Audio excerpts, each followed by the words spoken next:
ঢাকার একটি আর্টিফিশিয়াল টার্ফে শিশু কিশোরদের মিলন মেলা ফিফা ফাউন্ডেশনের সহযোগিতায় প্লেয়িং ফর পিস প্রোগ্রামের দ্বিতীয় বর্ষের কার্যক্রমে অংশ নেন উদীয়মান ফুটবলাররা। দেশের প্রথম প্রতিষ্ঠান হিসেবে ফিফা ফাউন্ডেশনের প্রোগ্রামের অফিসিয়াল পার্টনার অভিযাত্রিক ফাউন্ডেশন।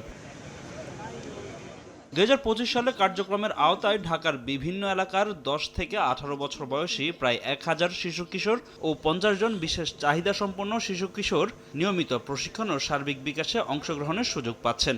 আর এই কর্মসূচির মাধ্যমে আত্মবিশ্বাস, দলগত কাজ, নেতৃত্বের গুণাবলী অর্জন করতে পারবেন ফুটবলাররা। বিভিন্ন প্রতিষ্ঠানের কাছ থেকে এমন প্রোগ্রাম নিয়মিত আয়োজনের প্রত্যাশা বাফুফে সহসভাপতি ফাহাদ করিমের।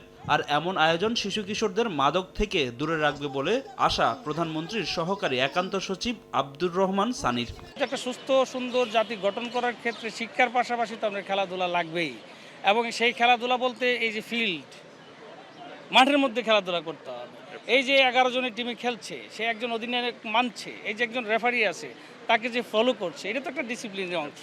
এটা চমৎকার একটা আয়োজন। আমি অভিজাতি ফাউন্ডেশনকে সাধুবাদ জানাই যে under privileged boys and girls এবং স্পেশাল চিলড্রেন নিয়ে কাজ করছে। এই প্রোগ্রামে অংশ নেওয়া ফুটবলারদের স্বপ্নটাও বেশ বড়। জাতীয় দলের জার্সি গায়ে জড়াতে চান তারা।